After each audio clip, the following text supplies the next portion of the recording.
वाहिगुरू जी का खालसा वाहिगुरू जी की फतेह। पहला तो मैं पिछले कुछ दिनों तो जिमें हुण आपां गल कर रहे सी भी साडी मानसिकता समझण दी गल कर रहे हैं। दूजी गल ये कर रहे हैं भी जदों कोई किसी तरह की भी घटना हुंदी आ, कोई एक जिमें अपने इत्थे उदे खालिस्तान का नारा लग्या है ना, खालिस्तान का नारा लगे। आप दोबारा गल करते हैं क्योंकि लाइव आ, कई बंदे उत्थे भी सुन लैणगे जी। खालिस्तान का नारा लाउणा मैं फिर कहना भी साडा हक आ, असीं खालिस्तान तो पिछे नहीं हटते। असीं किसी भी तरह के संघर्ष के वहण तो, संघर्ष के बड़े वहण बहिंदे आ बाई, इनू साइलेंट ते कर लो, बड़े वहण बहिंदे आ संघर्ष के। संघर्ष का एक वहण हो रहा सी जदों असीं पहलां साडे संत जरनैल सिंह भिंडरां वालियां ने लड़ाई लड़ी। संतां ने जिद्दें तक दरबार साहब ते अटैक नहीं होया उदों तक आनंदपुर साहब दे मते ते पहरा दिता, खुद मुख्तियारी ते पहरा दिता। उन्हां नूं बहुत जोर ला लिया ये कहण ते भी तुसीं खालिस्तान कहो भी चाहुंदे हो। वो कहते जी मैं नहीं चाहता, पर जे सरकारां देणगियां असीं लै लांगे, असीं 47 वाली गलती नहीं करते। पर हजे असीं यूनीयन दे विच रह के ही देखना। आनंदपुर साहब ते पूरा पहरा दिंदे रहे, जोर ला लिया सरकारां ने, पर संतां ने कदे भी आपदे मूँह चों ये गल नहीं कढ़ी भी असीं खालिस्तान लई लड़ रहे हैं। क्यों? दूरदर्शी सी, समझ सी उन्हां नूं भी साडी लड़ाई हजे की आ।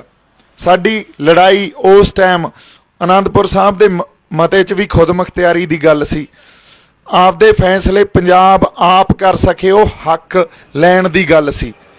ते कल्ले पंजाब नूं नहीं, होरां सूबिआं नूं भी दिओ।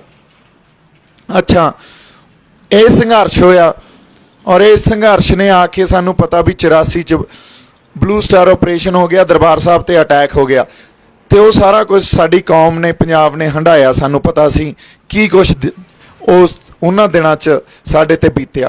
फिर साडे खाड़कू ਸਿੰਘਾਂ ने हथियारबंद लड़ाई लड़ी। उस हथियारबंद लड़ाई च बड़ियां शहादतां होईयां, बड़ा खून डुलिया। वो भी संघर्ष आपदी जगह वो भी ठीक सी, मैं कदे भी नहीं ये कहंदा वो गलत संघर्ष सी। उस संघर्ष ने सानू बहुत कुछ दिता, असी गवाया बहुत कुछ आ, पर जे असी कहिए प्राप्तियां नहीं हुई, बहुत प्राप्ति आ उस संघर्ष की। अच्छा, जे वो संघर्ष नहीं लड़िया जाता तो किते ना किते पंजाब दा मिहना रहना सी, क्योंकि ये गल संत आप कह के गए सी भी मैं कौम नूं एक बारी तो प्रतख करा दूंगा भी तुसीं गुलाम हो। उदों बाद कौम लड़ाई आपदी आपे लड़ लूगी। सो फिर कौम ने लड़ाई लड़ी, नहीं तो मिहना रहना सी पंजाब दा भी साडे सिरां साडे गलां च गुलामी पाती ते साडी लड़ाई कौन लड़ रहा। ते उन्होंने वो बंदियां ने लड़ाई लड़ी। सरकारां तां बदनाम ही करदियां हुंदियां, इन्हां दे काम आ भी जिहड़ा इन्हां तो जिहड़ा विके ना उहनूं बदनाम कर दो। सो उस लड़ाई तो बाद सानू पता जिस वेले संत जरनैल सिंह भिंडरां वाले आनंदपुर साहब के मते ते पहरा दे रहे सी, साडे पोलीटिकल धिरां ने उत्थे गदारियां कीतियां। कोई पॉलिटिक्स दा उस वेले दी शख्सियत नाल नहीं खड़ी। दो संत सी आनंदपुर साहब या धर्म युद्ध मोर्चे च, संत जरनैल सिंह भिंडरां वाले कहनी ते कथनी दे एक पूरे, दूजे संत लौंगोवाल। सानू सब नूं पता रसगुल्ले खा के गदारियां कीतियां, फिर पंथ ने बख्शे थोड़ी आ। हुण इदों बाद आउणे आ जदों साडे खाड़कू ਸਿੰਘਾਂ ने हथियारबंद संघर्ष लड़िया।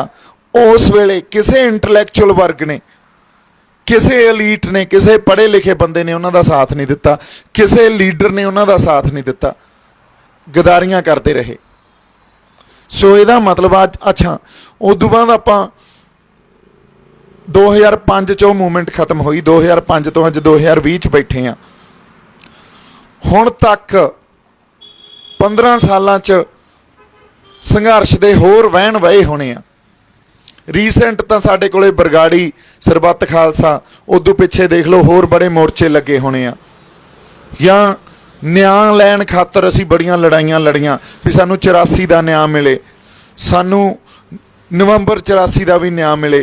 उदों बाद खालड़ा साहब वर्गियां शख्सियतां साडे सामने आ, उन्होंने की कुछ करके साडे सामने रखता, पर किते न्याय मिलिया, अंशक ही मिल गया होवे। हजे तक सैनी तो उन्होंने कटहरे च खड़े करके ते उस केस च न्याय लैन खातर असीं लड़ रहे हैं। ये एड्डी वड्डी त्रासदी आ साडी कौम दी। ये तो पता तो यह लगता भी असीं गुलाम आ, गुलामां नूं न्याय नहीं मिलते हुंदे, गुलामां दी गल नहीं सुनी जाती, गुलामां नूं हक नहीं मिलते हुंदे, साडीआं मंगां नहीं सुनिया जांदियां। ये जिवें असीं देखदे हुंदे सी ना नाटकां च भी एक पासे गरीब जी जनता खड़ी आ ते एक बादशाह आउंदा, वो खुश आ ते एक आपदी माला ला के सिट दिंदा ते वो सारे उहनूं इकट्ठी करन लग जांदे आ। साडा वो हाल आ, साडे नाल वो करदे आ। फिर असीं खरातां लैण वास्ते सानूं साडे गुरुआं ने पैदा कीता या एक विलक्षणता दित्ती आ कि आपदे हक लैण वास्ते असीं लड़दे आ। अज जिथे खड़े आ इस गल दी आपां जमां ही ये गल नूं आपां प्रमाण नहीं करते भी हथियारबंद संघर्ष लड़िया जाए। अज लड़ाई आ विचारां दी, अज लड़ाई आ आइडियोलॉजी दी, क्योंकि सानू भी आइडियोलॉजी नाल ही कट रहे आ, वो आइडियोलॉजी नाल खत्म कर रहे आ। हिंदुत्ववादी आइडियोलॉजी आ ते आइडियोलॉजी नाल आइडियोलॉजी लड़दी हुंदी आ।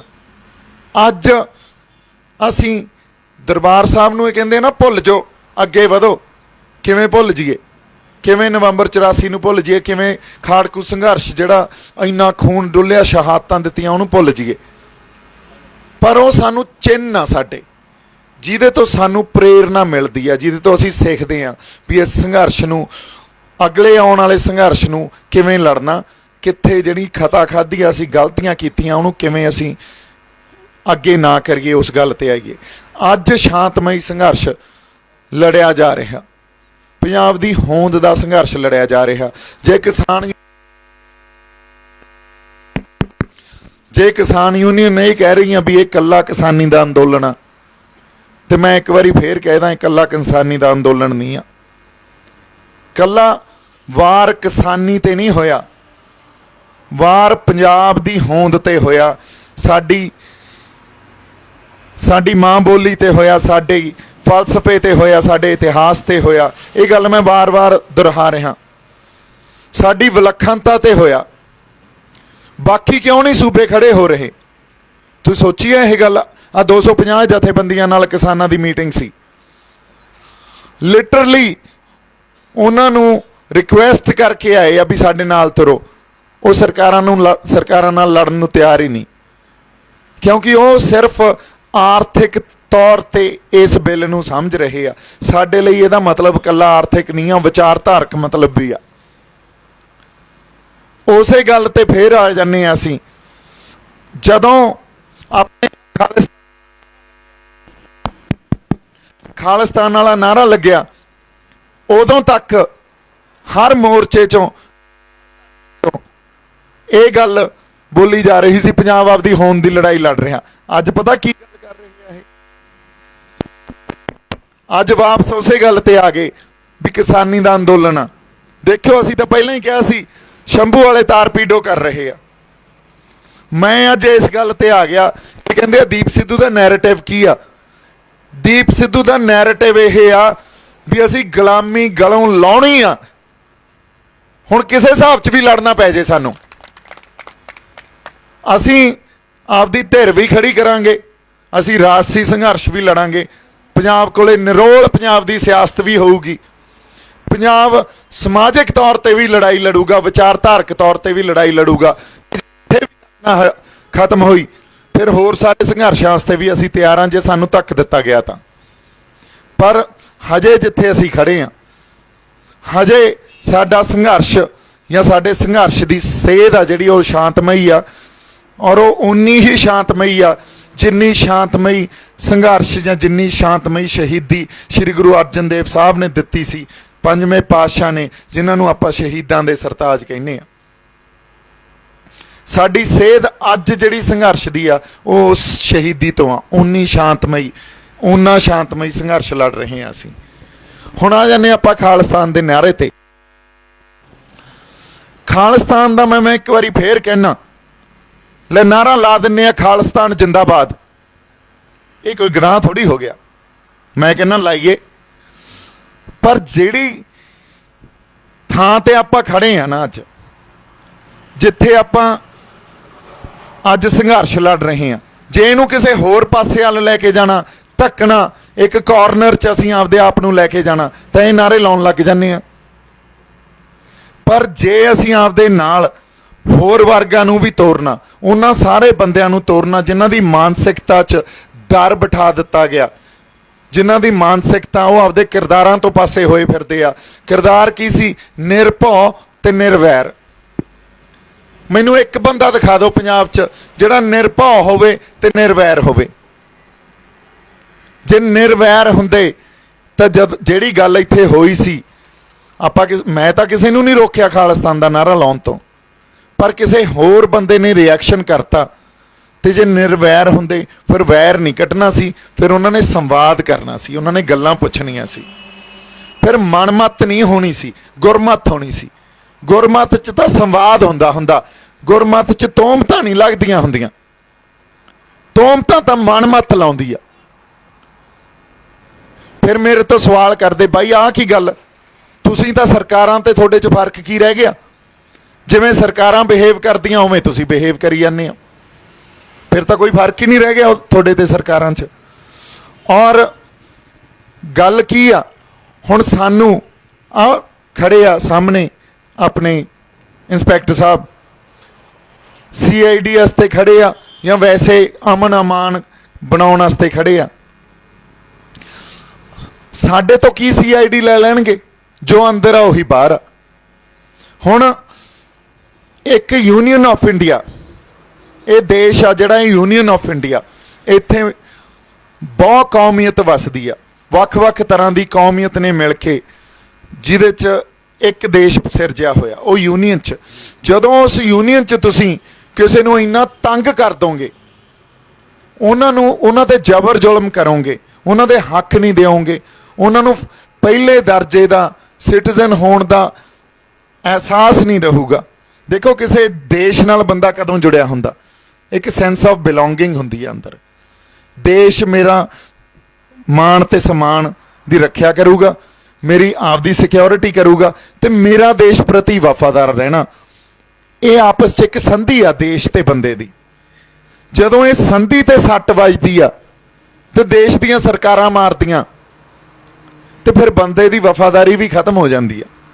ਬੰਦਾ ਕਹਿੰਦਾ ਮੈਂ ਤੁਹਾਡੇ ਲਈ ਵਫਾਦਾਰੀ ਕਿਉਂ ਰਿਹਾ, ਤੁਸੀਂ ਤਾਂ ਮੇਰੀ ਜਿਹੜੀ ਉਹ ਸਿਕਿਉਰਿਟੀ ਤੇ ਮਾਣ ਸਨਮਾਨ ਤੇ ਸੱਟ ਮਾਰੀ ਆ, ਮੈਨੂੰ ਤੁਸੀਂ ਆਪਦੇ ਨਾਗਰਿਕ ਹੋਣ ਦਾ ਅਹਿਸਾਸ ਹੀ ਨਹੀਂ ਕਰਾ ਰਹੇ ਹੋ, ਮੇਰੇ ਤੋਂ ਮੇਰੇ ਹੱਕ ਖੋ ਰਹੇ ਹੋ।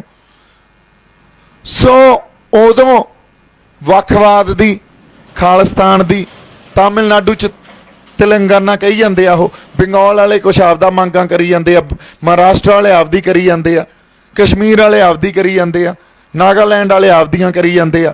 ਉਦੋਂ ਇਹ ਗੱਲਾਂ ਉੱਠਦੀਆਂ। ਸੋ ਉਲਟਾ ਡੈਮੋਕ੍ਰੇਸੀ ਦੀ ਮੀਨਿੰਗ ਆ ਜਿਹੜਾ, ਉਹ ਤਾਂ ਸਰਕਾਰਾਂ ਨੂੰ ਸਮਝਣਾ ਚਾਹੀਦਾ। ਅਸੀਂ ਤਾਂ ਬੜੇ ਡੈਮੋਕ੍ਰੈਟਿਕ ਵੇ 'ਚ ਆਪਦੀ ਗੱਲ ਰੱਖ ਰਹੇ ਹਾਂ ਤੇ ਆਪਦਾ ਇੱਕ ਵਿਊ ਪੁਆਇੰਟ ਹੀ ਰੱਖ ਰਹੇ ਹਾਂ ਨਾ। ਔਰ ਵਿਊ ਪੁਆਇੰਟ ਰੱਖਣਾ, ਜੇ ਵਿਊ ਪੁਆਇੰਟ ਰੱਖਣ ਤੇ ਹੀ ਅਸੀਂ ਡਰਨ ਲੱਗ ਜਾਈਏ, ਆਪਦੀ ਗੱਲ ਹੀ ਨਾ ਕਰ ਸਕੀਏ, ਫਿਰ ਤਾਂ ਮੈਨੂੰ ਲੱਗਦਾ ਕਿਹੜੀ ਡੈਮੋਕ੍ਰੇਸੀ ਦੀ ਗੱਲ ਕਰਦੇ ਆ, ਕਿਹੜੇ ਫੰਡਾਮੈਂਟਲ ਰਾਈਟਸ ਦੀ ਗੱਲ ਕਰਦੇ ਆ। ਔਰ ਫੰਡਾਮੈਂਟਲ ਰਾਈਟ ਕਨਸਟੀਟਿਊਸ਼ਨ 'ਚ ਇਹ ਕਹਿੰਦਾ I have a right to speak. ਸੰਵਿਧਾਨ ਦਿੰਦਾ ਸਰ ਰਾਈਟ ਟੂ ਸਪੀਕ, ਤੁਸੀਂ ਤਾਂ ਪੜ੍ਹਿਆ ਹੋਊਗਾ ਸਰ। ਸੋ ਜੇ ਸੰਵਿਧਾਨ 'ਚ ਸਾਡੇ ਕੋਲੇ ਰਾਈਟ ਆ ਬੋਲਣ ਦਾ, ਤੇ ਸਾਡੇ ਬੋਲਣ ਤੋਂ ਗੁਨਾਹ ਹੋਣਾ ਤੇ ਉਹਦੇ ਬਣਾ ਤੇ ਕਿਸੇ ਨੂੰ ਜੇਲ੍ਹ 'ਚ ਧੱਕ ਦਿੱਤਾ ਜਾਣਾ, ਫਿਰ ਇਦੋਂ ਵੱਡਾ ਇਹ ਤੁਸੀਂ ਬੰਦ ਕਰਤਾ। ਅੱਛਾ ਹਾਂਜੀ, ਉਦੋਂ ਵੱਡਾ ਅਸੀਂ ਕਹਿ ਲਈਏ ਵੀ ਜਿਹੜਾ ਸੈਂਸ ਆਫ ਬਿਲੋਂਗਿੰਗ ਨੂੰ ਲੈ ਕੇ ਜਾਣਾ, ਇਸ ਦੇਸ਼ ਨਾਲ ਸਾਡੀ ਸੈਂਸ ਆਫ ਬਿਲੋਂਗਿੰਗ ਨੂੰ ਲੈ ਕੇ ਜਾਣਾ, ਸਾਡੇ ਜਿਹੜੇ ਅਸੀਂ ਮੂਲ ਅਧਿਕਾਰ ਆ ਉਹਨਾਂ ਨੂੰ ਹੀ ਇੰਨੇ ਐਡੇ ਵੱਡੇ ਤੌਰ ਤੇ ਤੁਸੀਂ ਸਾਡੇ ਤੋਂ ਲੈ ਜਾਣਾ, ਫਿਰ ਸਾਡੇ ਕੋਲੇ ਤੁਹਾਡੀ ਵਫਾਦਾਰੀ ਕਾਹਦੀ ਰਹੇਗੀ। ਜਿੱਦਾਂ ਅੱਜ ਦੇਖੋ, ਅੱਜ ਅਸੀਂ ਜਿਹੜੇ ਦਿਨ ਤੇ ਬੈਠੇ ਆ, ਇਹ ਉਹ ਦਿਨ ਆ ਜਿੱਦਾਂ ਇੰਦਰਾ ਗਾਂਧੀ ਨੂੰ ਗੋਲੀਆਂ ਮਾਰੀਆਂ ਸੀ ਸਤਵੰਤ ਤੇ ਬੇਅੰਤ ਨੇ। ਹੁਣ ਪੂਰੀ ਗੱਲ ਨੂੰ ਸਮਝਦੇ ਆ, ਵਰਤਾਰਾ ਕੀ ਸੀ। ਇੱਕ ਉਸ ਵੇਲੇ ਦੀ ਸਰਕਾਰ ਨੇ ਜਿਹਨੇ ਸਾਡੀ ਜਾਨ ਮਾਲ ਦੀ ਰੱਖਿਆ ਕਰਨੀ ਸੀ, ਸਾਡੀ ਕੌਮੀਅਤ ਦੀ ਰੱਖਿਆ ਕਰਨੀ ਸੀ, ਸਾਡੇ ਲਈ ਇੱਕ ਸਾਰਥਕ ਸਮਾਜ ਸਿਰਜਣਾ ਸੀ ਜਿਹਦੇ 'ਚ ਸਾਨੂੰ ਵਿਤਕਰਾ ਨਾ ਮਹਿਸੂਸ ਹੋਵੇ, ਅਸੀਂ ਫਰਸਟ ਗ੍ਰੇਡ ਸਿਟੀਜ਼ਨ, ਪਹਿਲੇ ਦਰਜੇ ਦੇ ਸ਼ਹਿਰੀ ਆਪਦੇ ਆਪ ਨੂੰ ਮਹਿਸੂਸ ਕਰ ਸਕੀਏ। ਇਹ ਸਭ ਕੁਝ ਤਾਂ ਕੀ ਕਰਨਾ ਸੀ। ਸਾਡੇ ਉਸ ਪਵਿੱਤਰ ਜਗ੍ਹਾ ਤੇ ਜਿੱਥੋਂ ਸਾਨੂੰ ਜਿਹੜਾ ਸਾਡੀ ਆਤਮਿਕ ਸੋਮਾ ਜਿੱਥੋਂ ਮਿਲਦਾ ਉਹਦਾ ਪ੍ਰਤੀਕ ਆ, ਉੱਥੇ ਹਮਲਾ ਕਰਤਾ। ਕੱਲਾ ਹਮਲਾ ਹੀ ਨਹੀਂ ਕੀਤਾ, ਜਿਹੜੀ ਸੰਗਤ ਵੀ ਆਈ ਹੋਈ ਸੀ ਉੱਥੇ ਉਹਨਾਂ ਨੂੰ ਵੀ ਬਾਹਰ ਨਹੀਂ ਨਿਕਲਣ ਦਿੱਤਾ, ਉਹਨਾਂ ਨੂੰ ਵੀ ਵਿੱਚ ਮਾਰੇ। ਉਹ ਫੌਜ ਚੜ ਕੇ ਆ ਗਈ, ਅਥਰੂ ਗੈਸ ਦੇ ਗੋਲੇ, ਟੈਂਕ, ਮਸ਼ੀਨ ਗੰਨਾਂ, ਈਵਨ ਹੈਲੀਕਾਪਟਰ ਖੜਾ ਕੇ ਉੱਥੋਂ ਫਾਇਰਿੰਗ ਹੋ ਰਹੀ ਆ। ਸੋ ਤੁਸੀਂ ਆਪਾਂ ਸੋਚ ਸਕਦੇ ਹਾਂ ਵੀ ਉੱਥੇ ਐਡੀ ਵੱਡੀ ਸਾਜ਼ਿਸ਼ ਅਧੀਨ ਤੁਸੀਂ ਆ ਕੇ ਹਮਲਾ ਕਰਦੇ ਹੋ, ਉਹਦੇ ਪਿੱਛੇ ਵਿਚਾਰਧਾਰਾ ਕੀ ਪਈ ਆ। ਵਿਚਾਰਧਾਰਾ ਇਹ ਪਈ ਆ ਵੀ ਇਹਨਾਂ ਨੂੰ ਜੜੋਂ ਪੱਟੋ। ਜਦੋਂ ਜੜੋਂ ਪੱਟੋ ਦੀ ਗੱਲ ਆ, ਅੱਛਾ ਇਹ ਗੱਲ ਅਬਦਾਲੀ ਨੇ ਸਮਝ ਲਈ ਸੀ ਵੀ ਇਸ ਕੌਮ ਨੂੰ ਚਿੰਨ੍ਹ ਨਾ ਦਿਓ। ਜਦੋਂ ਇਹਨਾਂ ਨੂੰ ਚਿੰਨ੍ਹ ਜਾਂ ਸਿੰਬਲ ਦੇਤੇ, ਇਹਨਾਂ 'ਚ ਸੋਵਰਨਿਟੀ ਆ ਜਿਹੜੀ ਉਹ ਏਡੀ ਸਟਰੋਂਗ ਆ, ਇਹਨਾਂ ਨੇ ਫੇਰ ਉੱਠ ਖੜਨਾ। ਅੱਛਾ, ਔਰ ਇਹ ਗੱਲ ਅੰਗਰੇਜ਼ਾਂ ਨੇ ਵੀ ਸਮਝ ਲਈ ਸੀ। ਅੰਗਰੇਜ਼ ਹਿੰਦੁਸਤਾਨ 'ਚ ਹਰ ਧਰਮ ਨੂੰ ਉਹਨਾਂ ਦੇ ਅਨੁਸਾਰ ਚਲਾਉਣ ਦੀ ਖੁੱਲ੍ਹ ਸੀ, ਇਕੱਲੇ ਸਿੱਖ ਧਰਮ ਨੂੰ ਨਹੀਂ ਸੀ। ਸਾਡੇ ਤੇ ਪੂਰੀ ਨਿਗਾਹ ਹੁੰਦੀ ਸੀ, ਮਹਾਨਤਾਂ ਦੇ ਥਰੂ ਸਾਡੇ ਸਿੱਖ ਧਰਮ ਨੂੰ ਕੰਟਰੋਲ ਕਰਕੇ ਰੱਖਿਆ ਹੋਇਆ ਸੀ।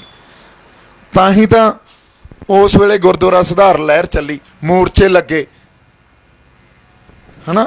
ਸੋ ਨਨਕਾਣਾ ਸਾਹਿਬ ਜਿਹੜਾ ਸਾਕਾ ਹੋਇਆ, ਹਾਂ ਬਾਬਾ ਦਿੱਤ ਸਿੰਘ ਜੀ। ਸੋ ਇਹ ਗੱਲ ਇਹਨਾਂ ਦੇ ਸਮਝ 'ਚ ਨਹੀਂ ਆਈ। ਇਹ ਅੱਜ ਸਾਨੂੰ ਕਿਉਂ ਕਹਿੰਦੇ ਆ ਭੁੱਲ ਜਾਓ 84 ਨੂੰ, ਕਿਉਂਕਿ ਇਹਨਾਂ ਨੂੰ ਪਤਾ ਇਹਨਾਂ ਨੇ ਚਿੰਨ੍ਹ ਦੇਤਾ ਇੱਕ ਬਹੁਤ ਵੱਡਾ। ਨਵੰਬਰ 84 ਬਹੁਤ ਵੱਡਾ ਚਿੰਨ੍ਹ ਦੇਤਾ। ਵਾਰ-ਵਾਰ ਜਦੋਂ ਸਾਡੇ ਤੇ ਜ਼ੁਲਮ ਜ਼ਬਰ ਹੋਊਗਾ, ਸਾਡੇ ਅੰਦਰ ਉੱਠਦੀ ਰਹੂਗੀ ਗੱਲ, ਪਰ ਉੱਥੋਂ ਸਿੱਖਣ ਦੀ ਜ਼ਰੂਰਤ ਆ। ਅਸੀਂ ਸਿੱਖਿਆ ਕੀ ਆ? ਅਸੀਂ ਖਤਾ ਕਿੱਥੇ ਖਾਧੀ? ਅਸੀਂ ਸਿੱਖਿਆ ਹੀ ਨਹੀਂ ਕਦੇ। ਉਹਨਾਂ ਵਰਤਾਰਿਆਂ ਤੋਂ ਸਿੱਖ ਕੇ ਤਾਂ ਚੱਲੇ ਹੀ ਨਹੀਂ। ਕਿਉਂ ਨਹੀਂ? ਜੇ ਸਿੱਖਿਆ ਹੁੰਦਾ ਫਿਰ ਤੁਹਾਨੂੰ ਲੱਗਦਾ ਵੀ ਇੰਨੀਆਂ ਜਥੇਬੰਦੀਆਂ ਹੋਣੀਆਂ ਸੀ, ਇੰਨੇ ਵਿਚਾਰ ਹੋਣੇ ਸੀ? ਕੋਈ ਗੁਰਮਤ ਵਾਲੀ ਤਾਂ ਗੱਲ ਹੀ ਨਹੀਂ ਕਰਦਾ। ਪਹਿਲਾਂ ਬੰਦੇ ਇਕੱਠੇ ਹੋ ਜਾਂਦੇ ਆ, ਇੱਕ ਜਥੇਬੰਦੀ ਬਣਾ ਲੈਂਦੇ ਆ, ਵਿਚਾਰਾਂ ਤੇ ਬਾਅਦ 'ਚ ਬੈਠਦੇ ਆ। ਵਿਚਾਰਾਂ ਤੇ ਪਹਿਲਾਂ ਬਹਿਣਾ ਚਾਹੀਦਾ, ਫਿਰ ਜਥੇਬੰਦੀ ਬਣਨੀ ਚਾਹੀਦੀ ਆ। ਅਸੀਂ ਤਾਂ ਉਲਟਾ ਚੱਲਣ ਲੱਗ ਗਏ। ਕਦੇ ਉਹ ਚਿੰਨ੍ਹਾਂ ਤੋਂ ਤਾਂ ਕੁਝ ਸਿੱਖਿਆ ਹੀ ਨਹੀਂ ਅਸੀਂ। ਵਾਪਸ ਗੱਲ ਅਸੀਂ ਆ ਰਹੇ ਹਾਂ ਉਸ ਗੱਲ ਤੇ। ਹੁਣ ਜਿਹੜੀ ਆਪਾਂ ਗੱਲ ਕਰ ਰਹੇ ਸੀ, ਖਾਲਿਸਤਾਨ ਦਾ ਨਾਰਾ ਲੱਗਿਆ, ਜਿਵੇਂ ਰਿਐਕਟ ਹੋਇਆ, ਜਿਵੇਂ ਤੌਹਮਤਾਂ ਲੱਗੀਆਂ, ਲਾਹਨਤਾਂ ਪਾਈਆਂ ਗਈਆਂ ਵੀ ਤੁਹਾਡੇ ਤੇ ਸਰਕਾਰ 'ਚ ਫਰਕ ਕੀ ਰਹਿ ਗਿਆ। ਮੈਂ ਤਾਂ ਆਪ ਮੰਨਦਾ, ਮੈਂ ਤਾਂ ਆਪ ਇਸ ਗੱਲ ਤੇ ਹੈਰਾਨ ਆ ਵੀ ਇਸ ਮੰਚ ਤੇ ਜਿਹੜੀ ਆਪਾਂ ਗੱਲ ਕਰ ਰਹੇ ਹਾਂ, ਫਿਰ ਉਹ ਤਾਂ ਦਿਖਾਵਾ ਲੱਗਣ ਲੱਗ ਜੂਗੀ। ਸਰਕਾਰ ਵੀ ਐਂ ਕਰਦੀ ਆ ਤੇ ਆਪਾਂ ਵੀ ਉਵੇਂ ਹੀ ਕਰ ਰਹੇ ਹਾਂ, ਫਿਰ ਫਰਕ ਕੀ ਰਹਿ ਗਿਆ? ਪਰ ਇਸ ਗੱਲ ਤੇ ਤਾਂ ਵਿਚਾਰ ਹੋਣੀ ਚਾਹੀਦੀ ਸੀ ਨਾ। ਇਹ ਗੱਲ ਨੂੰ, ਇਹ ਵਰਤਾਰੇ ਨੂੰ ਸਮਝਣਾ ਚਾਹੀਦਾ ਸੀ ਨਾ। ਹੋਇਆ ਕਿਉਂ? ਅਸੀਂ ਤਾਂ ਫੇਰ ਨਿਖੜ ਕੇ ਬਹਿ ਗਏ, ਇੱਕ ਦੂਜੇ ਦੀਆਂ ਲੱਤਾਂ ਖਿੱਚਣ ਲੱਗ ਗਏ। ਸੋ ਮੈਨੂੰ ਐਂ ਲੱਗਦਾ ਸਾਡੇ ਅੰਦਰ ਨਾ ਇੱਕ ਦੂਜੇ ਦੇ ਵਿਚਾਰਾਂ ਨੂੰ ਸਮਝਣ ਦੀ ਜਾਂ ਉਹ ਮਾਨਸਿਕਤਾ ਅੱਜ ਮੈਂ ਕੁਝ ਕਹਿਣ ਲੱਗ ਜਾਂਦਾ, ਮੈਂ ਐਂ ਕਹਿੰਦਾ ਵੀ ਆਹ ਸਾਰੇ ਬੰਦੇ ਮੇਰੀਆਂ ਗੱਲਾਂ ਮੰਨਣ, ਜਿਹੜਾ ਨਹੀਂ ਮੰਨਦਾ ਉਹ ਵਿਰੋਧੀ ਹੋ ਗਿਆ ਮੇਰਾ। ਇਸ ਲੈਵਲ ਤੱਕ ਪਹੁੰਚ ਜਾਂਦੇ ਆ। ਅੱਛਾ, ਜਿਹੜਾ ਨਹੀਂ ਮੰਨਦਾ ਉਹਨੇ ਜੇ ਆਪਦੀ ਗੱਲ ਕਹੀ ਤੇ ਜੇ ਇਹ ਮਾਨਸਿਕਤਾ ਹੋਊ, ਉਹਨੂੰ ਵਿਰੋਧੀ ਮੰਨ ਕੇ ਮੇਰੇ 'ਚ ਤਲਖੀ ਆਉਣੀ ਸੁਭਾਵਿਕ ਆ, ਮੇਰੇ 'ਚ ਕਠੋਰਤਾ ਆਉਣੀ, ਮੇਰੀ ਭਾਸ਼ਾ ਤੇ ਕੰਟਰੋਲ ਨਹੀਂ ਰਹਿਣਾ, ਇਹ ਵੀ ਗੱਲ ਸੁਭਾਵਿਕ ਆ। ਸੋ ਇਹ ਜਿਹੜੀ ਮਾਨਸਿਕਤਾ ਮੈਂ ਪਿਛਲੇ 4-5 ਦਿਨਾਂ 'ਚ ਸਮਝੀ ਹੈ ਨਾ, ਸਾਨੂੰ ਆਪਦੇ ਕਿਰਦਾਰਾਂ ਤੇ ਵੀ ਕੰਮ ਕਰਨਾ ਪਊਗਾ। ਸਾਡੇ ਸਮਾਜਿਕ ਬਣਤਰ ਤੇ, ਹਾਂਜੀ, ਸਾਨੂੰ ਸਾਡੇ ਕਿਰਦਾਰਾਂ ਤੇ, ਸਮਾਜਿਕ ਬਣਤਰ ਤੇ, ਸਾਡੀ ਸਿਆਸਤ ਤੇ ਅਸੀਂ ਤਾਂ ਬਹੁਤ ਜ਼ਿਆਦਾ ਉਹਨਾਂ ਅਮਲਾਂ ਤੋਂ ਦੂਰ ਚਲੇ ਗਏ ਆ ਜਿੱਥੇ ਗੁਰੂਆਂ ਨੇ ਸਾਨੂੰ ਲਾਇਆ ਸੀ। ਸਾਨੂੰ ਇਹ ਸਾਰੀਆਂ ਚੀਜ਼ਾਂ ਤੇ ਡੈਫੀਨੇਟਲੀ ਕੰਮ ਕਰਨਾ ਪਊਗਾ। ਨਿਰਾਸ਼ ਤਾਂ ਮੇਰੇ 'ਚ ਤਾਂ ਨਹੀਂ ਆਈ, ਜਮਾਂ ਹੀ ਨਹੀਂ ਆਈ ਵੀ ਕੋਈ ਨਹੀਂ ਖੜੇ ਆ, ਕਿਉਂਕਿ ਸੱਚ ਦੀ ਬਹੁਤ ਵੱਡੀ ਪਾਵਰ ਹੁੰਦੀ ਆ। ਉਹਨੇ ਨਿੱਤਰ ਕੇ ਸਾਹਮਣੇ ਆਉਣਾ ਹੀ ਹੁੰਦਾ, ਜਿਹੜਾ ਮਰਜੀ ਜਿੰਨਾ ਮਰਜੀ ਸਾਜ਼ਿਸ਼ ਘੜ ਲੈ, ਜਿੰਨੀ ਮਰਜੀ ਕੋਈ ਜ਼ੋਰ ਲਾ ਲੇ, ਪਰ ਨਾਲ ਦੀ ਨਾਲ ਸਪਸ਼ਟਤਾ ਮੇਰੇ 'ਚ ਇਹ ਗੱਲ ਆ ਗਈ। ਇੱਕ ਤਾਂ ਜਿਹੜੇ ਪੁੱਛਦੇ ਸੀ ਵੀ ਦੀਪ ਸਿੱਧੂ ਦਾ ਨੈਰੇਟਿਵ ਕੀ ਆ, ਮੈਂ ਤੁਹਾਨੂੰ ਜਿਵੇਂ ਕਿਹਾ, ਨੈਰੇਟਿਵ ਸਾਡੀ ਗੁਲਾਮੀ ਗਲੋਂ ਲਾਉਣਾ। ਉਹ ਗੁਲਾਮੀ ਨੂੰ ਹੁਣ ਅਸੀਂ ਖੁਦ ਮੁਖਤਿਆਰੀ ਤੋਂ ਗਲੋਂ ਲਾ ਦਈਏ ਜਾਂ ਆਜ਼ਾਦੀ ਦੇ ਨਾਲ ਲਾ ਦਈਏ, ਲਾਵਾਂਗੇ। ਕਿੱਥੇ ਜਾ ਕੇ ਖੜਾਂਗੇ ਦੇਖਾਂਗੇ, ਇਹਦਾ ਸਮਾਂ ਦੱਸੋ ਕਿੱਥੇ ਖੜਾਂਗੇ ਜਾ ਕੇ, ਹਨਾ। ਉਹ ਸਪਸ਼ਟਤਾ ਤਾਂ ਮੇਰੇ ਅੰਦਰ ਹੈਗੀ ਆ। ਨਾਲ ਦੀ ਨਾਲ ਸਪਸ਼ਟਤਾ ਇਹ ਵੀ ਆ ਵੀ ਕਿਸਾਨ ਜਥੇਬੰਦੀਆਂ ਦੇ ਇਸ ਘੋਲ 'ਚ, ਕਿਸਾਨ ਜਥੇਬੰਦੀਆਂ ਜਿੱਥੇ ਆ ਕੇ ਖੜ ਗਈਆਂ, ਉਹਨਾਂ ਨੂੰ ਸਮਝ ਨਹੀਂ ਲੱਗ ਰਹੀ ਅੱਗੇ ਕਰੀਏ ਕੀ, ਕਿਉਂਕਿ ਲੜਾਈ ਬਣ ਗਈ ਆ ਪੋਲੀਟੀਕਲ, ਔਰ ਪੋਲੀਟੀਕਲ ਲੜਾਈ ਲੜਨੀ ਹੁੰਦੀ ਆ ਕਿਸੇ ਰਾਜਸੀ ਧਿਰ ਨੇ। ਰਾਜਸੀ ਧਿਰ ਉਹਨਾਂ ਕੋਲੇ ਹੈ ਨਹੀਂ। ਜਿਹੜਾ ਅੱਜ ਤੋਂ ਮਹੀਨਾ ਪਹਿਲਾਂ ਗੱਲ ਕਰਨੀ ਚਾਹੀਦੀ ਸੀ, ਹੁਣ ਜਾ ਕੇ 250 ਜਥੇਬੰਦੀਆਂ ਨਾਲ ਬੈਠੇ ਆ। ਉਹ ਜਥੇਬੰਦੀਆਂ ਵਾਲੇ ਕਹਿ ਰਹੇ ਆ ਅਸੀਂ ਤਾਂ ਜਿਵੇਂ ਤੁਸੀਂ ਲੜ ਰਹੇ ਹੋ ਉਵੇਂ ਲੜ ਹੀ ਨਹੀਂ ਸਕਦੇ। ਉੱਡੀ ਵੱਡੀ ਤਾਂ ਗੱਲ ਹੀ ਹੈ ਨਹੀਂ, ਕਿਉਂਕਿ ਉਹਨਾਂ ਨੂੰ ਆਰਥਿਕ ਮਸਲਾ ਲੱਗ ਰਿਹਾ। ਸਾਡੇ ਵਾਲਿਆਂ ਨੂੰ ਪਤਾ ਵੀ ਸਾਡੀ ਹੋਂਦ ਤੇ ਆ ਗਈ ਆ ਗੱਲ, ਸਾਡੀ ਧਰਤੀ ਨਾਲੋਂ ਪੱਟ ਦੇਣਗੇ ਸਾਨੂੰ। ਜੇ ਸਾਨੂੰ ਸਾਡੀ ਧਰਤੀ ਨਾਲੋਂ ਪੱਟਤਾ ਫਿਰ ਸਾਡੇ ਪੱਲੇ ਕੁਛ ਨਹੀਂ ਰਹਿਣਾ। ਸੋ ਇਸ ਕਰਕੇ ਜਦੋਂ ਤੱਕ ਪੰਜਾਬ ਕੋਲੇ ਨਿਰੋਲ ਪੰਜਾਬ ਦੀ ਸਿਆਸਤ ਨਹੀਂ ਹੋਊਗੀ ਨਾ, ਜਿੱਥੇ ਆਪਾਂ 2 ਦਿਨ 3 ਪਹਿਲਾਂ ਖੜੇ ਸੀ, ਉਦੋਂ ਤੱਕ ਪੰਜਾਬ ਦੇ ਮਸਲੇ ਹੱਲ ਨਹੀਂ ਹੋ ਸਕਦੇ। ਸਾਨੂੰ ਸਾਡੀ ਨਿਰੋਲ ਸਿਆਸਤ ਘੜਨੀ ਪੈਣੀ ਆ, ਤੇ ਇੱਕ ਇਹੋ ਜਿਹੀ ਧਿਰ ਘੜਨੀ ਪੈਣੀ ਆ ਜਿਹੜੀ ਸਾਡੀ ਕਿਰਦਾਰਾਂ ਤੇ ਕੰਮ ਕਰੇ, ਕਿਉਂਕਿ ਉਹਨਾਂ ਲੋਕਾਂ ਦੇ ਕਿਰਦਾਰਾਂ ਤੇ ਕੰਮ ਕਰੇ, ਸਮਾਜ ਤੇ ਕੰਮ ਕਰੇ। ਉਹ ਸਮਾਜਿਕ ਧਿਰ ਨੇ ਹੀ ਲੀਡਰ ਪੈਦਾ ਕਰਕੇ ਸਾਨੂੰ ਦੇਣੇ ਆ। ਸੋ ਇਹ ਗੱਲ ਤਾਂ ਮਿਥ ਲਓ ਵੀ ਜਿਹੜੇ ਪੁਰਾਣੇ ਲੀਡਰ ਸੀ, ਜਿਹੜੀਆਂ ਪਾਰਟੀਆਂ ਸੀ, ਜਦੋਂ ਤੱਕ ਅਸੀਂ ਆਪਦੇ ਅੰਦਰ ਇਹ ਗੱਲ ਨਹੀਂ ਹੁਣ ਮਿਥਦੇ ਵੀ ਇਹ ਬੰਦਿਆਂ ਨੇ ਸਾਨੂੰ ਕੁਛ ਨਹੀਂ ਦਿੱਤਾ ਤੇ ਆਉਣ ਵਾਲੇ ਟਾਈਮ 'ਚ ਵੀ ਕੁਛ ਨਹੀਂ ਦੇਣਾ, ਸਾਡਾ ਭਲਾ ਨਹੀਂ ਹੋ ਸਕਦਾ। ਨਵੀਂ ਸਿਆਸਤ ਖੜੀ ਕਰੋ। ਇਸ ਕਿਸਾਨੀ ਘੋਲ 'ਚੋਂ ਐਡੀ ਗੱਲ ਸਮਝ ਕੇ ਹੀ ਸਾਡੇ ਸਾਹਮਣੇ ਅਜੇ ਬਹੁਤ ਵੱਡੀ ਸਾਡੀ ਮੈਨੂੰ ਲੱਗਦਾ ਪ੍ਰਾਪਤੀ ਆ। ਜੇ ਸ਼ੰਭੂ ਮੋਰਚਾ ਹੀ ਇਹ ਗੱਲ ਆਪਾਂ ਦੇ ਜਾਈਏ ਵੀ ਨਵੀਂ ਸਿਆਸਤ ਪੰਜਾਬ ਨੂੰ ਪੰਜਾਬ ਦੀ ਦੇ ਦਈਏ, ਤੇ ਪੰਜਾਬ ਨੂੰ ਉਹ ਸਮਾਜਿਕ ਧਿਰ ਦੇ ਦਈਏ ਜਿਹੜੇ ਪੰਜਾਬ ਦੇ ਲੋਕਾਂ ਤੇ ਕਿਰਦਾਰਾਂ ਤੇ ਕੰਮ ਕਰੇ, ਬਹੁਤ ਵੱਡੀ ਪ੍ਰਾਪਤੀ ਆ। ਇੱਥੇ ਬੈਠੇ ਆ ਆਪਾਂ, ਅੱਜ ਮੈਂ ਗੱਲ ਕਰ ਰਿਹਾ ਵੀ ਮਾੜੀ ਮੋਟੀ ਸੋਧ ਭਲਾ ਸਰਕਾਰ ਦੇ ਦੇ, ਪਰ ਸਰਕਾਰ ਨੇ ਕੁਛ ਨਹੀਂ ਦੇਣਾ। ਇਸ ਕਿਸਾਨੀ ਘੋਲ 'ਚੋਂ ਕੁਛ ਨਹੀਂ ਨਿਕਲਦਾ ਦਿਖ ਰਿਹਾ ਕਿਸਾਨਾਂ ਨੂੰ ਵੀ, ਉਹਨਾਂ ਜਥੇਬੰਦੀਆਂ ਨੂੰ ਵੀ। ਕਿਉਂਕਿ ਨਾਲ ਇੱਕ ਪੋਲੀਟੀਕਲ ਲੜਾਈ ਲੜਨ ਵਾਲੀ, ਸਿਆਸੀ ਲੜਾਈ ਲੜਨ ਵਾਲੀ ਧਿਰ ਹੀ ਹੈ ਨਹੀਂ। ਸਭ ਤੋਂ ਵੱਡੀ ਖਤਾ ਇੱਥੇ ਖਾ ਰਹੇ ਹਾਂ ਅਸੀਂ। ਅੱਜ ਜੇ ਕਿਤੇ ਕੈਪਟਨ ਸਾਹਿਬ ਲੈ ਜਾਂਦੇ ਨਾ ਸਟੈਂਡ ਵੀ ਮੇਰੇ ਸਟੇਟ 'ਚ ਵੜ ਕੇ ਦਿਖਾਓ ਹੁਣ ਤੁਸੀਂ ਸੈਂਟਰ ਦਾ ਕੋਈ ਬੰਦਾ, ਜਦੋਂ ਤੱਕ ਸਾਨੂੰ ਹੱਲ ਨਹੀਂ ਦਿੰਦੇ ਆ ਜਾਓ, ਕੋਈ ਨਹੀਂ, ਤੁਹਾਨੂੰ ਲੱਗਦਾ ਕਿਤੇ ਗੱਲ ਨਹੀਂ ਹੋਣੀ ਸੀ? ਤੁਹਾਡੀ ਪੰਜਾਬ ਦਾ ਮਸਲਾ, ਸਾਰੇ ਪੰਜਾਬ ਦਾ, ਲੋਕ ਸੜਕਾਂ ਤੇ ਆ, ਤੇ ਸਰਕਾਰ ਕਿਹਨੇ ਚੁਣੀ ਆ? ਲੋਕਾਂ ਨੇ। ਪੰਜਾਬ ਸਰਕਾਰ ਜਿਹਨੂੰ ਆਪਾਂ ਕਹਿੰਦੇ ਆ, ਕਿਉਂ ਨਹੀਂ ਸਟੈਂਡ ਲਿਆ? ਕਿਉਂ ਨਹੀਂ ਸਟੈਂਡ ਕਿਸੇ ਹੋਰ ਪਾਰਟੀ ਨੇ ਲਿਆ? ਇਹੀ ਸਟੈਂਡ ਲੈਣ ਵਾਲੀ ਸਾਨੂੰ ਸਿਆਸਤ ਖੜੀ ਕਰਨੀ ਪੈਣੀ ਆ, ਜਿਹੜੀ ਕੱਲ ਨੂੰ ਜਦੋਂ ਕੋਈ ਸੰਘਰਸ਼ ਪੰਜਾਬ ਦੇ ਲੋਕ ਵਿੱਢਣ, ਉਹ ਕਹਿਣ ਨਾਲ ਖੜੇ ਆ, ਸਟੇਟ 'ਚ ਵੜ ਕੇ ਦਿਖਾਇਓ ਤੁਸੀਂ, ਦੇਖਦੇ ਆ ਕਿਹੜਾ ਵੜਦਾ, ਕਿਹੜਾ ਲੀਡਰ ਸੈਂਟਰ ਦਾ ਵੜਦਾ ਸਟੇਟ 'ਚ। ਇਹ ਕਹਿੰਦੇ ਆ ਨਾ ਅਸਤੀਫਾ ਜੇਬ 'ਚ ਲਾ ਕੇ ਪਾ ਕੇ ਬੈਠੇ ਆ, ਉਹ ਤਾਂ ਸਾਨੂੰ ਫੇਰ ਜਿਹੜੇ ਮਾਨਸਿਕਤਾ ਨੂੰ ਉਲਝਾਉਣ ਵਾਲੇ ਬਿਆਨ ਹੁੰਦੇ ਆ। ਜੇ ਜੇਬ 'ਚ ਪਾਏ ਹੁੰਦੇ ਫਿਰ ਇਹ ਕਹਿਣਾ ਸੀ ਵੀ ਜੀ ਪੰਜਾਬ ਸਰਕਾਰ ਹੁਣ ਤੁਸੀਂ ਲਾ ਕੇ ਦਿਖਾਓ ਰਾਸ਼ਟਰਪਤੀ ਰਾਜ, ਅਸੀਂ ਵੀ ਦੇਖਦੇ ਹਾਂ। ਸਾਡੇ ਕੋਲੇ ਸਾਡੀ ਪੁਲਿਸ ਹੈ ਨਹੀਂ, ਸਾਡੇ ਕੋਲੇ ਸਾਡੇ ਹੋਰ ਆਰਗੇਨਾਈਜੇਸ਼ਨਸ ਹੈ ਨਹੀਂ, ਲੜੂਗਾ ਪੰਜਾਬ, ਪਰ ਇਹੋ ਜਿਹਾ ਲੀਡਰ ਹੀ ਹੈ ਨਹੀਂ ਸਾਡੇ ਕੋਲੇ ਕੋਈ। ਜਦੋਂ ਤੱਕ ਕਿਸਾਨਾਂ ਦੇ ਨਾਲ ਇਹੋ ਜਿਹਾ ਕੋਈ ਲੀਡਰ ਖੜਾ ਨਹੀਂ ਹੁੰਦਾ, ਉਦੋਂ ਤੱਕ ਜੇ ਅਸੀਂ ਕਹੀਏ ਕਿਸਾਨਾਂ ਦੇ ਮਸਲੇ 'ਚ ਜਾਂ ਕਿਸੇ ਹੋਰ ਮਸਲੇ 'ਚ ਸਾਨੂੰ ਹੱਲ ਮਿਲ ਜੂਗਾ, ਸਾਨੂੰ ਹੱਲ ਨਹੀਂ ਮਿਲਣਾ। ਇਸ ਸੱਚ ਨੂੰ ਸਮਝ ਲਈਏ ਅਸੀਂ। ਇਸੇ ਕਰਕੇ ਤਾਂ ਮੈਂ ਕਹਿ ਰਿਹਾ ਗੁਲਾਮ ਆ ਅਸੀਂ। ਗੁਲਾਮਾਂ ਨੂੰ ਉਹਨਾਂ ਦੇ ਹੱਕ ਨਹੀਂ ਮਿਲਦੇ ਹੁੰਦੇ, ਗੁਲਾਮਾਂ ਨੂੰ ਦੀਆਂ ਮੰਗਾਂ ਨਹੀਂ ਮੰਨੀਆਂ ਜਾਂਦੀਆਂ ਹੁੰਦੀਆਂ, ਉਹਨਾਂ ਤੇ ਮਾਲਾ ਸਿੱਟੀ ਜਾਂਦੀਆਂ ਇੱਕ ਤੇ ਉਹਦੇ 'ਚ ਮੋਤੀ ਜੇ ਵੰਡ ਕੇ ਆਪਦੀਆਂ ਜੇਬ 'ਚ ਪਾ ਕੇ ਉਹ ਘਰਾਂ ਨੂੰ ਤੁਰ ਜਾਂਦੇ ਆ। ਹੁਣ ਇਹ ਅਸੀਂ ਡਿਸਾਈਡ ਕਰ ਲਈਏ ਵੀ ਅਸੀਂ ਖੁਰਾਕਾਂ ਲੈਣੀਆਂ ਕਿ ਹੱਕ ਲੈਣੇ ਆ। ਜੇ ਹੱਕ ਲੈਣੇ ਆ ਤਾਂ ਫਿਰ ਲੜਾਈ ਲੜੋ, ਆ ਜਾਓ ਫਿਰ ਮੈਦਾਨ 'ਚ। ਤੇ ਜਿਹੜੀ ਗੱਲ ਹੁਣ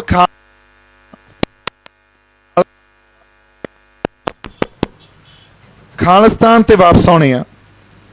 ਖਾਲਿਸਤਾਨ ਜਿੰਦਾਬਾਦ ਦੇ ਨਾਅਰਿਆਂ ਤੋਂ ਮੈਨੂੰ ਪ੍ਰੋਬਲਮ ਨਹੀਂ ਆ, ਪਰ ਉਹ ਭਾਸ਼ਾ ਨੇ ਸਾਨੂੰ ਪਿਛਲੇ 30-35 ਸਾਲਾਂ 'ਚ ਕੁਛ ਨਹੀਂ ਦਿੱਤਾ। ਇੱਕ ਕਾਰਨਰ ਤੇ ਲਿਆ ਕੇ ਖੜਾ ਕਰ ਦਿੰਦੀ ਆ ਉਹ ਭਾਸ਼ਾ। ਬਾਕੀ ਸਾਰੇ ਵਰਗ ਸਾਡੇ ਤੋਂ ਟੁੱਟ ਜਾਂਦੇ ਆ, ਸਾਡੇ ਹਿੰਦੂ ਸਾਡੇ ਤੋਂ ਟੁੱਟ ਜਾਂਦੇ ਆ, ਸਾਡੇ ਦਲਿਤ ਸਾਡੇ ਤੋਂ ਟੁੱਟ ਜਾਂਦੇ ਆ, ਸਾਡੇ ਮੁਸਲਮਾਨ ਵੀ ਸਾਡੇ ਤੋਂ ਟੁੱਟ ਜਾਂਦੇ ਆ। ਉਹ ਕਹਿੰਦੇ ਇਹ ਤਾਂ ਫੈਨੈਟਿਕ ਹੋ ਗਏ, ਹਾਲਾਂਕਿ ਉਹ ਗੱਲ ਫੈਨੈਟਿਕ ਦੀ ਨਹੀਂ ਆ, ਪਰ ਇਹ ਇੱਕ ਮਾਨਸਿਕਤਾ ਬਣ ਗਈ ਆ। ਇਸ ਕਰਕੇ ਸਾਨੂੰ ਭਾਸ਼ਾ ਬਦਲਣੀ ਪਊਗੀ, ਅਰਥ ਚਾਹੇ ਉਹੀ ਰੱਖ ਲਈਏ, ਸਾਨੂੰ ਨਵੀਂ ਭਾਸ਼ਾ ਕੱਢਣੀ ਪਊਗੀ ਜਿਹੜੀ ਭਾਸ਼ਾ ਹਰ ਕਿਸੇ ਨੂੰ, ਸਾਡੇ ਹਰ ਵਰਗ ਨੂੰ ਸਮਝ ਆਵੇ, ਸਾਡੇ ਹਿੰਦੂ ਨੂੰ ਵੀ ਸਮਝ ਆਵੇ, ਸਾਡੇ ਮੁਸਲਮਾਨ ਨੂੰ ਵੀ ਸਮਝ ਆਵੇ, ਸਾਡੇ ਹੋਰ ਵੀ ਵਰਗਾਂ ਨੂੰ ਉਹ ਭਾਸ਼ਾ ਸਮਝ ਆਵੇ। ਕਿ ਕੱਲੀ ਆਪਾਂ ਸਿੱਖਾਂ ਤੱਕ ਹੀ ਭਾਸ਼ਾ ਰੱਖਣੀ ਆ, ਇਹ ਤੁਸੀਂ ਆਪ ਡਿਸਾਈਡ ਕਰ ਲਓ। ਜੇ ਕੱਲੀ ਸਿੱਖਾਂ ਤੱਕ ਭਾਸ਼ਾ ਰੱਖਣੀ ਆਪਾਂ ਉਹ ਬੋਲ ਲੈਂਦੇ ਆ, ਜੇ ਹਰ ਵਰਗ ਨੂੰ ਸਮਝ ਆਉਣ ਵਾਲੀ ਭਾਸ਼ਾ ਬੋਲਣੀ ਆ ਤਾਂ ਉਹ ਬੋਲ ਲੈਂਦੇ ਆ। ਇਹ ਤਾਂ ਸੰਗਤ ਡਿਸਾਈਡ ਕਰ ਲੇ, ਫਿਰ ਮੈਨੂੰ ਜਿਵੇਂ ਹੁਕਮ ਲਾਉਣਗੇ ਉਵੇਂ ਕਰ ਲਾਂਗੇ ਆਪਾਂ। ਸੋ ਇੰਨੀਆਂ ਕੁ ਗੱਲਾਂ ਆਪਾਂ ਕਰਨੀਆਂ ਸੀ, ਕੋਈ ਨਹੀਂ।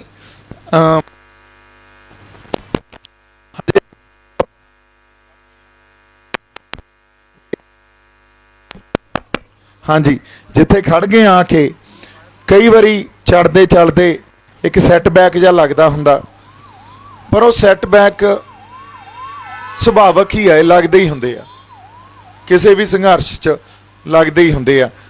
ਹੁਣ ਆਪਾਂ ਤੁਸੀਂ ਅੱਜ ਅੰਮ੍ਰਿਤਸਰ ਦੀ ਸੰਗਤ ਆਈ ਆ, ਕਿਤੋਂ ਹੋਰ ਵੀ ਜਿਹੜੇ ਜੰਡਿਆਲਾ ਗੁਰੂ ਤੋਂ ਆਏ ਆ,